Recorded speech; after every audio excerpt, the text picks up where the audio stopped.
seorang ibu yang ingin mengubah nasib keluarganya.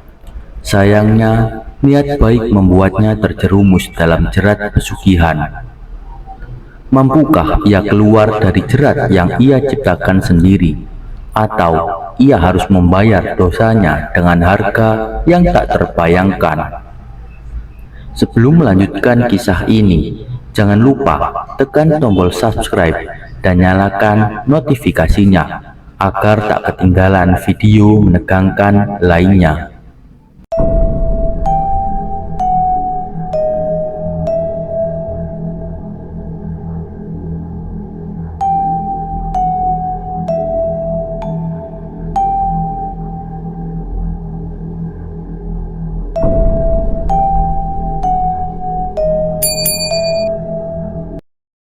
Di desa terpencil di salah satu kota di Jawa Timur, Bu Sri adalah seorang janda yang berjuang keras membesarkan kedua anaknya, Andi dan Sari. Bu Sri dikenal sebagai sosok yang sederhana, pekerja keras, dan tak kenal lelah mencari nafkah. Kehidupan Bu Sri serba pas-pasan setelah kematian suaminya yang mendadak akibat kecelakaan. Sejak saat itu, beban ekonomi dan tanggung jawab penuh menghidupi anak-anak jatuh di pundaknya. Kehidupan yang sulit seringkali menguji kesabaran Bu Sri, terutama saat anak keduanya, Sari, divonis sakit oleh dokter. Penyakit langka yang diderita Sari membuatnya memerlukan perawatan intensif, memakan biaya yang besar bagi keluarga miskin seperti Bu Sri. Di tengah kegalauan dan kepasrahan, Bu Sri seringkali terjaga di malam hari memikirkan bagaimana nasib anak-anaknya, terutama jika Sari tidak mendapatkan pengobatan yang layak. Para tetangga melihat perubahan pada Bu Sri. Perempuan yang dulu dikenal penuh senyum itu sekarang sering murung. Matanya sayu karena malam-malam tanpa tidur. Mereka mencoba membantu semampu mereka, namun kondisi ekonomi mereka pun tak lebih baik dari Bu Sri. Di tengah situasi ini, datanglah seorang tetangga bernama Pak Mulyo yang membawa cerita baru tentang jalan pintas untuk memperoleh kekayaan. Pak Mulyo dengan hati-hati membisikkan kisah yang menyeramkan kepada Bu Sri, cerita tentang pesugihan. Ada orang di desa sebelah yang melakukan jual beli tuyul, bisik Pak Mulyo saat mereka berdua bertemu di pasar. Awalnya Bu Sri menolak gagasan tersebut. "Pak, saya tak mau macam-macam. Apapun yang terjadi, saya akan bekerja sekuat tenaga," katanya. Meskipun sebenarnya pikirannya tergugah. Di satu sisi, dia merasa takut pada hal-hal mistis, tetapi desakan ekonomi dan sakit anaknya membuat hatinya mulai goyah. Beberapa hari setelah mendengar cerita Pak Mulyo, Bu Sri terus memikirkan hal tersebut. Dalam kesendirian, ia memandang Sari yang terbaring lemah di kasur. Saat itulah muncul dorongan dalam hatinya untuk mengorbankan apa saja demi kesembuhan anaknya.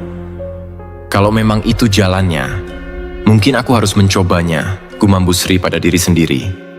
Beberapa hari kemudian, setelah memastikan anak-anaknya tertidur, Bu Sri pergi menuju desa sebelah tempat seorang dukun terkenal tinggal. Konon, dukun ini dikenal sebagai sosok yang memiliki kekuatan mistis, mampu memanggil dan mengikat tuyul dalam perjanjian yang menguntungkan bagi manusia. Desa sebelah memiliki suasana yang lebih menyeramkan, terutama ketika malam menjelang.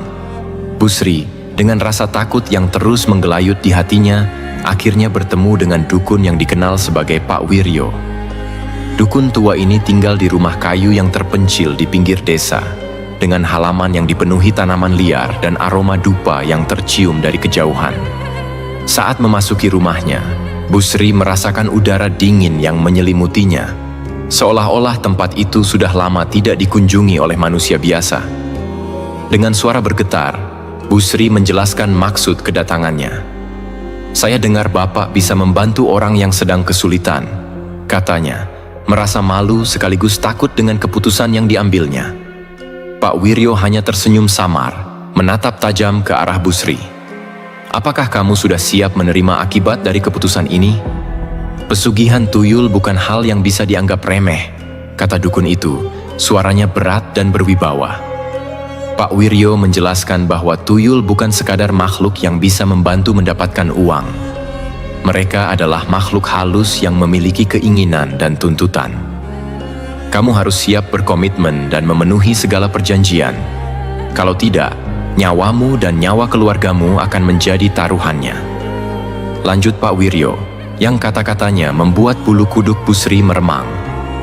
Dengan persetujuan yang disertai rasa takut, Busri menyerahkan sejumlah uang yang diminta sebagai mahar awal. Pak Wiryo kemudian memberikan instruksi untuk ritual yang harus dilakukan di malam bulan gelap di kuburan desa. Busri diminta membawa sesajen berupa kembang 7 rupa, kemenyan, dan darah ayam hitam sebagai persembahan untuk pemanggilan tuyul. Malam yang dinanti pun tiba. Busri mengenakan pakaian serba hitam dan membawa sesajen sesuai permintaan dukun. Langit malam tanpa bintang, hanya cahaya bulan purnama yang menambah kesan mistis saat ia berjalan menuju kuburan desa. Hati Busri berdebar-debar, setiap langkah terasa berat, namun tekadnya untuk menolong anaknya membuatnya tetap melangkah. Di kuburan, Pak Wiryo sudah menunggu. Ia mulai membakar kemenyan, dan aroma asap yang pekat memenuhi udara, menciptakan suasana yang mencekam. Dengan suara lembut, namun penuh ketegasan, Pak Wiryo memandu Busri dalam mantra-mantra yang harus diucapkan. Kamu harus memanggilnya dengan penuh niat, dengan kesungguhan hati, bisik Pak Wiryo di tengah ritual. Busri mengucapkan setiap kata yang diajarkan dengan takut-takut, sesekali berhenti untuk menarik napas dalam-dalam. Mantra itu diulang berkali-kali, hingga tiba-tiba angin berembus kencang, dan suasana seketika menjadi sunyi. Busri melihat bayangan kecil yang muncul dari balik kuburan. Sesosok tuyul dengan tubuh kecil, mata hitam pekat, dan senyum menyeramkan.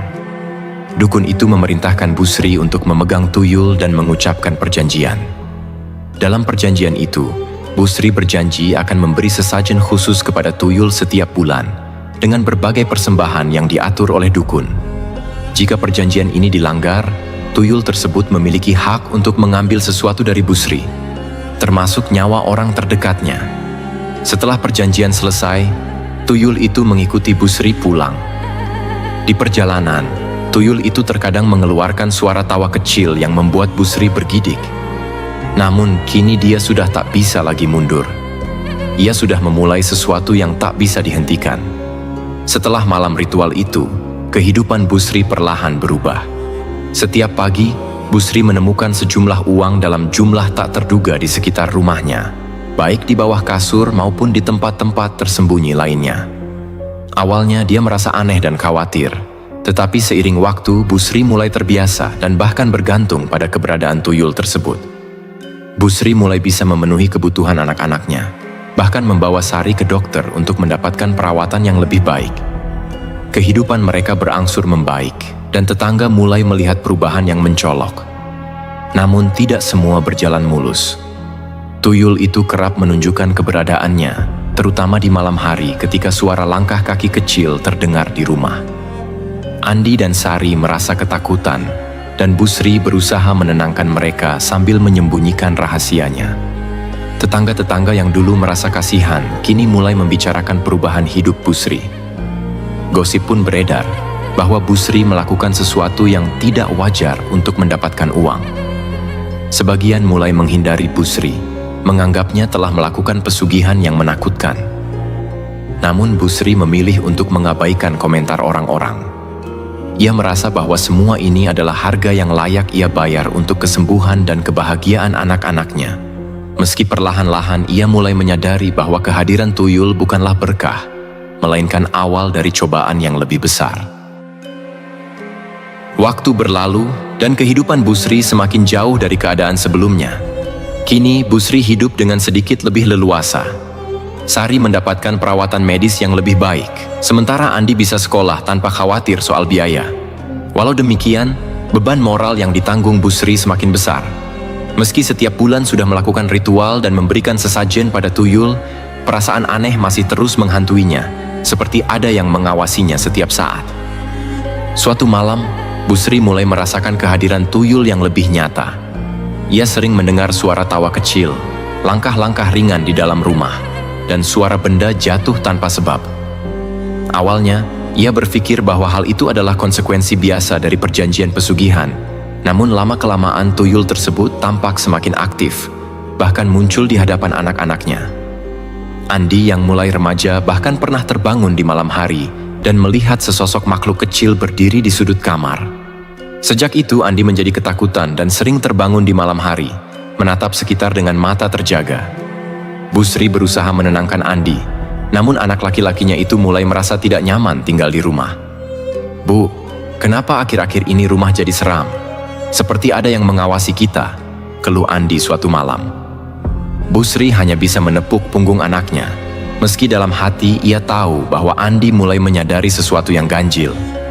Tidak hanya Andi, Sari yang masih kecil juga mulai ketakutan setiap kali malam tiba.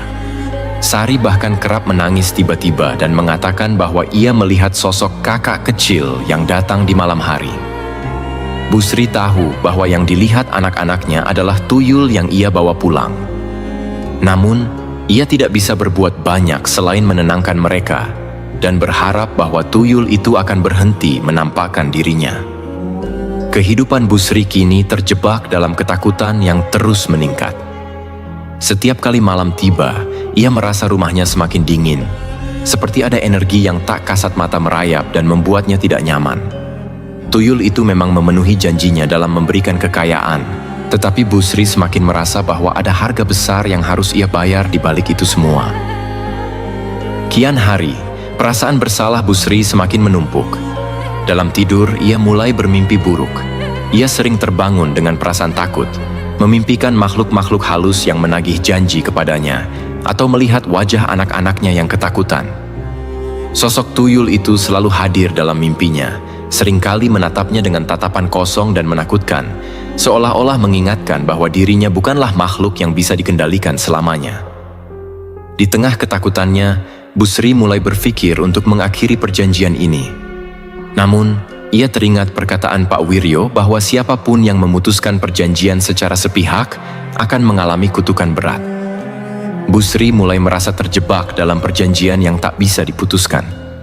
Ia merasa seperti tawanan dari keputusannya sendiri, yang awalnya ia anggap sebagai jalan keluar, namun kini menjadi jalan menuju ketakutan yang terus-menerus. Di saat yang sama, Busri merasakan kebutuhan untuk tetap mempertahankan pesugihan ini, karena pengobatan Sari membutuhkan biaya yang terus mengalir. Ia merasa berada di ambang kebingungan. Haruskah aku berhenti sekarang dan menghadapi kutukannya? Atau melanjutkan dan tetap hidup dalam ketakutan ini? Pikir Busri berulang kali, tetapi jawaban itu tak pernah datang. Setiap hari ia semakin terperosok dalam perasaan bersalah dan dilema moral yang menghancurkan. Suatu malam, ia kembali menemui Pak Wiryo dengan harapan menemukan jalan keluar. Dukun itu mendengarkan keluhan Busri dengan wajah datar, tanpa emosi. "Kamu sudah mengambil keputusan ini, dan pesugihan adalah perjanjian yang harus dipenuhi. Kalau kamu ingkar, tuyul itu akan mengambil sesuatu yang kamu miliki. Bisa saja nyawa anak-anakmu," ujar Pak Wiryo dengan suara dingin. Perkataan Pak Wiryo menambah kecemasan Busri. Ia pulang dengan hati hancur, menyadari bahwa dirinya mungkin tak lagi bisa kembali ke kehidupan normal. Setiap kali melihat anak-anaknya, rasa bersalah kian menghimpit hatinya. Di sisi lain, ia takut jika berhenti, maka anak-anaknya akan menjadi korban dari kutukan pesugihan ini. Beberapa waktu setelah kunjungannya ke Pak Wiryo, gangguan tuyul semakin menjadi-jadi. Tuyul itu mulai lebih sering muncul di depan Andi dan Sari. Malam itu, saat Busri sedang terlelap, ia mendengar suara ketukan di jendela kamarnya. Ketukan itu berulang-ulang, semakin kencang. Saat ia membuka mata, sosok tuyul itu berdiri di sudut ruangan, menatapnya dengan mata kosong. "Apa lagi yang kau inginkan?" tanya Busri dengan suara bergetar, setengah ketakutan, setengah marah. Tuyul itu hanya tersenyum samar, memperlihatkan deretan giginya yang runcing. "Ingat Busri, aku tak akan berhenti sampai semua janji dipenuhi." Suara tuyul itu terngiang di telinganya. Tak lama setelah itu, Andi mengalami kecelakaan kecil saat bermain di depan rumah. Meski tidak terluka parah, kejadian ini membuat Busri semakin waspada. Ia mulai merasa bahwa tuyul itu mencoba mengirimkan peringatan. Busri menyadari bahwa setiap kali ia merasa ragu atau berniat memutuskan perjanjian, tuyul tersebut akan menunjukkan kekuatannya, seolah mengingatkannya pada risiko yang harus ia tanggung. Malam berikutnya, Sari tiba-tiba mengalami demam tinggi yang tak kunjung reda. Busri panik, mencoba membawa Sari ke dokter, namun tak ada yang bisa menjelaskan penyebabnya. Kondisi Sari semakin memburuk, dan Busri mulai mengaitkan hal ini dengan pesugihan yang ia lakukan. Ia yakin bahwa ini adalah peringatan dari tuyul tersebut, ancaman nyata yang menuntutnya untuk terus menjalankan perjanjian tanpa syarat. Dalam keputusasaan yang semakin dalam, Busri berada di persimpangan besar. Jika ia melanjutkan pesugihan ini, ia akan hidup dalam ketakutan dan bayang-bayang makhluk halus tersebut. Namun jika ia memutuskan, nyawa anak-anaknya mungkin menjadi taruhannya. Busri mulai kehilangan akal sehat, merasa tak ada jalan keluar dari perjanjian terkutuk ini. Setiap kali ia melihat anak-anaknya, terutama saat Sari mulai tampak semakin lemah, Busri merasa seperti monster yang rela mengorbankan keluarganya demi keuntungan sesaat. Perasaan ini menghantui dirinya sepanjang waktu, membuatnya berada di ambang depresi. Pada akhirnya, Busri memutuskan untuk kembali menemui Pak Wiryo, namun kali ini ia tidak lagi meminta bantuan. Ia datang untuk mengakhiri semuanya, apapun risikonya. Pak Wiryo, yang mendengarkan cerita Busri dengan wajah dingin, memberikan peringatan terakhir. Jika kamu benar-benar ingin mengakhiri perjanjian ini, kamu harus siap kehilangan sesuatu yang sangat berarti dalam hidupmu, ujar Pak Wiryo. Namun kali ini, Busri tidak merasa takut. Ia sudah siap menghadapi segala akibat demi membebaskan keluarganya dari teror tuyul. Malam itu, dengan penuh keberanian, Busri melakukan ritual pembatalan perjanjian di rumahnya. Ia memanggil tuyul tersebut dan mengutarakan keinginannya untuk mengakhiri semua ini. Tuyul itu menatapnya dengan marah, tetapi akhirnya menghilang dengan suara geraman yang menyeramkan. Beberapa hari setelah ritual pembatalan, kehidupan Busri tampak kembali normal. Andi dan Sari tak lagi mengalami gangguan, dan suasana rumah kembali tenang. Namun, kebahagiaan itu tidak berlangsung lama. Pada suatu malam, Sari tiba-tiba mengalami sesak napas dan tak sadarkan diri. Busri mencoba membawa Sari ke rumah sakit, namun putrinya itu akhirnya meninggal dunia di perjalanan. Busri terpukul dan hancur. Ia menyadari bahwa kematian Sari adalah konsekuensi dari perjanjian yang ia batalkan. Tuyul tersebut telah menuntut haknya, mengambil sesuatu yang paling berharga dari hidup Busri sebagai bentuk balas dendam. Kini, Busri hanya bisa meratapi kehilangan anaknya dengan perasaan bersalah yang tak terperikan. Kehidupan Busri setelah itu tak lagi sama.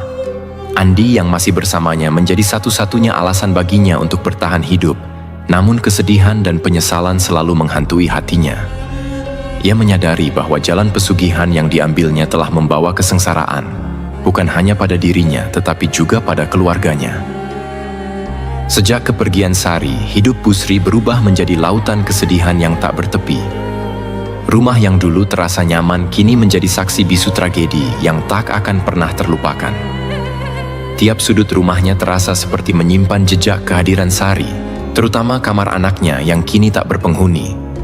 Foto-foto Sari yang masih tergantung di dinding kamar menjadi pengingat menyakitkan akan sosok mungilnya yang ceria. Andi, yang juga sangat terpukul oleh kematian adiknya, sering melihat Busri menangis sendirian di malam hari. Ia tahu bahwa ibunya menyimpan penyesalan yang mendalam, namun ia tak pernah tahu apa yang sebenarnya terjadi.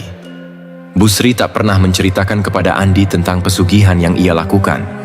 Ia menyimpan rahasia itu di dalam hatinya, berharap bisa membawa beban itu seorang diri. Namun beban tersebut terasa semakin berat, seakan menenggelamkannya ke dalam jurang rasa bersalah yang dalam dan kelam. Di tengah duka yang berkepanjangan, Busri mencoba menemukan penghiburan dengan lebih sering beribadah dan memohon ampunan. Ia merasa Tuhan mungkin satu-satunya yang bisa mendengarkan semua kesedihannya.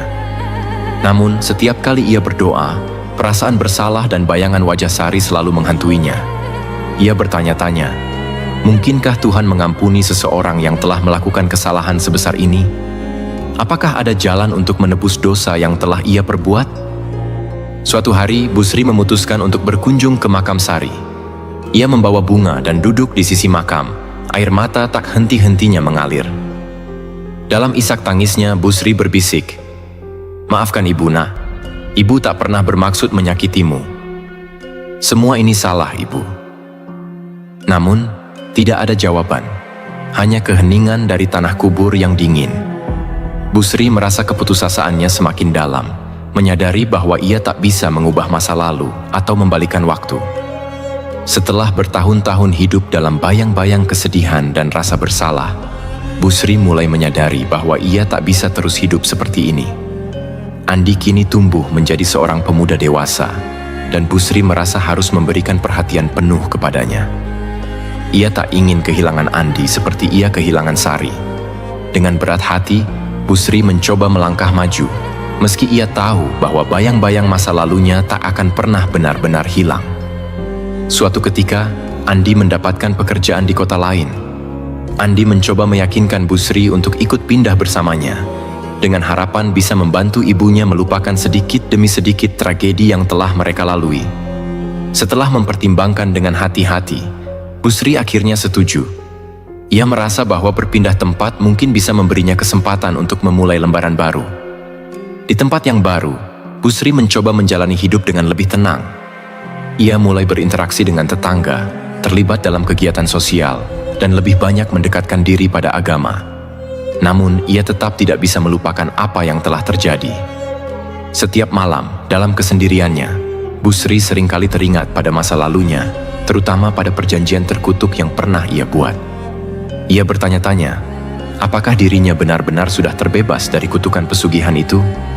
Busri akhirnya mengambil langkah untuk berkonsultasi dengan seorang ulama setempat yang terkenal bijaksana. Kepada sang ulama, Busri menceritakan seluruh kisah hidupnya, termasuk tentang perjanjian pesugihan yang pernah ia lakukan. Dengan air mata bercucuran, ia mengungkapkan rasa bersalahnya yang tak termaafkan. Ulama itu mendengarkan dengan penuh perhatian, lalu berkata, Allah Maha Pengampun, Busri. Sebesar apapun dosa yang kau lakukan, jika kau sungguh-sungguh bertaubat, Allah akan mengampuni. Namun pengampunan bukan berarti kau tidak harus menebus dosa tersebut. Mulailah dengan membantu orang lain, berbuat baik sebanyak-banyaknya. Semoga itu bisa sedikit meringankan hatimu.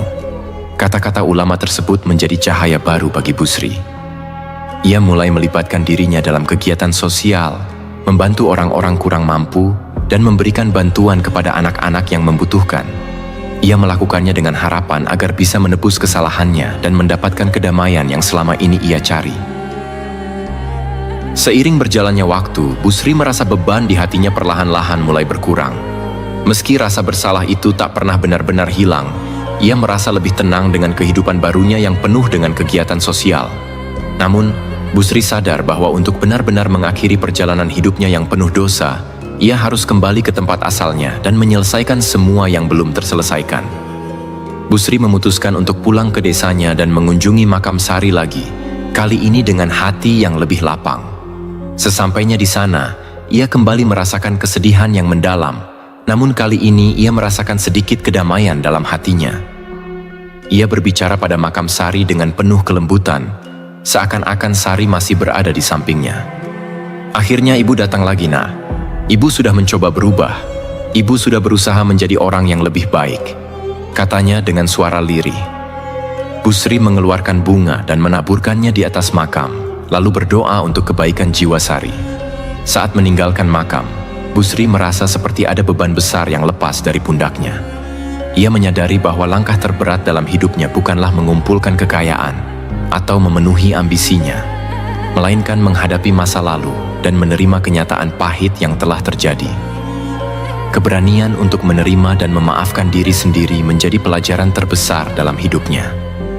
Kembali ke kota, Busri melanjutkan hidupnya dengan lebih tenang. Andi yang sudah sukses dengan pekerjaannya selalu menjaga ibunya dan seringkali terharu melihat perubahan besar dalam hidup Busri. Meskipun tak pernah tahu kebenaran yang sebenarnya, Andi tahu bahwa ibunya telah melalui banyak hal yang mengubah hidupnya.